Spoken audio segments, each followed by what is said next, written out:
Good morning. आज की कहानी है सुप्रिया नामक एक निर्धन स्त्री की जो गौतम बुद्ध की शिष्या थी। उसके बारे में ये कहानी है। अब एक बार की बात है कि 2-4 वर्षों तक ठीक से बारिश नहीं हुई थी और बहुत साल ऐसे गुजर गए थे कि बारिश ही नहीं हो रही, बारिश नहीं, तो बहुत भयंकर सूखा पड़ गया था। पेड़ पौधे सूख गए थे, लोगों को खाने पीने के लिए कुछ नहीं था। नगर में अचानक से अकाल पड़ा था। तो गौतम बुद्ध ने सोचा कि यहाँ पर कुछ धनी लोग हैं, उनको मैं इकट्ठा कर लेता हूँ और उनसे थोड़ा मदद के लिए मैं उनसे बोलूँगा। तो उन्होंने क्या किया, अपने शिष्यों को और उस नगर के जो धनी भक्तजन हैं उनको, सब लोगों को बुलावा भेजा और एक जगह पे सारे लोग कलेक्ट हो गए। तो बड़े विनम्र स्वर से गौतम बुद्ध ने कहा कि देखो, भूखी प्रजा को अन्न देने के लिए तुम में से कौन कौन तैयार हैं। अब ये सुनने के बाद सारे जो लोग हैं, सारे धनी लोग, वो नीचे मुंह झुका के खड़े हो गए, मुंडे नीचे डालकर खड़े हो गए बोलो, क्योंकि उनका क्या कहना था कि इतना बड़ा नगर है और हमें इन लोगों को कैसे अनाज पहुंचाएंगे। तो गौतम बुद्ध ने हर किसी की तरफ अपनी दृष्टि घुमाई तो उन्होंने देखा कि अरे, कोई भी रेडी नहीं है, सब लोग एक दूसरे का मुंह ताक रहे हैं। तभी क्या हुआ, भीड़ में से अचानक एक युवती सामने आई। वो जो युवती है, हाँ, वो थी सुप्रिया। वह बहुत दुखी लग रही थी।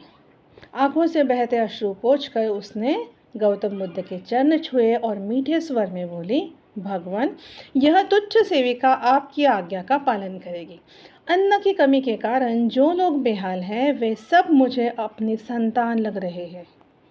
नगर के हर आंगन में अनाज पहुंचाने का भार मैं लेती हूँ। अब देखिए, सारे धनी लोग जो है वो तो उन्होंने तो मना कर दिया था इनडायरेक्टली, लेकिन ये जो थी ये बिल्कुल निर्धन थी, फिर भी इसने कहा कि हाँ, मैं आपका ये काम करूँगी। अब उसने ये जो भी कहा ना, वो सुनकर सब आश्चर्यचकित रह गए। भला एक स्त्री इतने बड़े नगर के वासियों का पेट कैसे भरेगी। कुछ लोग तो मन ही मन में हंसने लगे, तो कुछ क्रोधित हो उठे। कुछ लोगों को तो ऐसा लगा कि अरे, ये सुप्रिया तो पागल हो चुकी हैं। तो किसी किसी ने कठोर आवाज़ में ताना भी कसा कि खुद को तो दाने दाने का अभाव है, फिर इतना बड़ा काम अपने सिर कैसे ले रही है। तेरे घर में क्या भंडार भरे पड़े हैं। सुप्रिया सबके सामने सिर झुकाकर बोली। उसने क्या किया, सारे जो धनी लोग खड़े थे ना, उनके सामने सिर झुकाकर वो क्या बोली, देखो, मेरे पास और कुछ नहीं है, केवल भिक्षा पात्र के रूप में यह कटोरा है। मैं सबसे निर्धन हूँ, इसलिए मुझे मांगने में कोई लज्जा नहीं है। हे प्रियजनों, आपकी दया के बल पर ही भगवान बुद्ध की आज्ञा पूरी होगी, मेरी शक्ति से नहीं। मेरा भंडार तो आप सबके घरों में भरा पड़ा है। आप दया करेंगे तो मेरा भिक्षा पात्र सदा भरा रहेगा। मैं बार बार आपके द्वार पर आऊँगी। आप जो कुछ भी देंगे वह भूखों को खिलाऊंगी। जब तक धरती माँ के आप जैसे पुत्र हैं तब तक चिंता कैसी। ये सुनकर महात्मा बुद्ध ने मधुर मुस्कान के साथ अपना वरद हस्त आशीर्वाद के रूप में उठाया और बोले, तथास्तु, तुम्हारा निश्चय पूरा हो।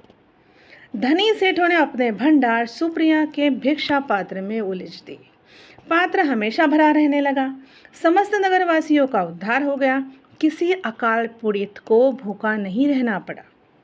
उधर वर्षा ने भी कृपा दृष्टि की और धरती की प्यास बुझाई। खेत फिर से लहला उठे, भंडार फिर से भर गए। अब ये जो कहानी है, इसमें से हमें क्या समझ में आता है कि किसी भी चीज़ का अगर हम लोग निश्चय कर लें, पूरा मतलब मन में अगर ठान लें कि हमें ये करना है, तो हम वो चीज़ कर सकते हैं, फिर आपके पास धन हो या ना हो।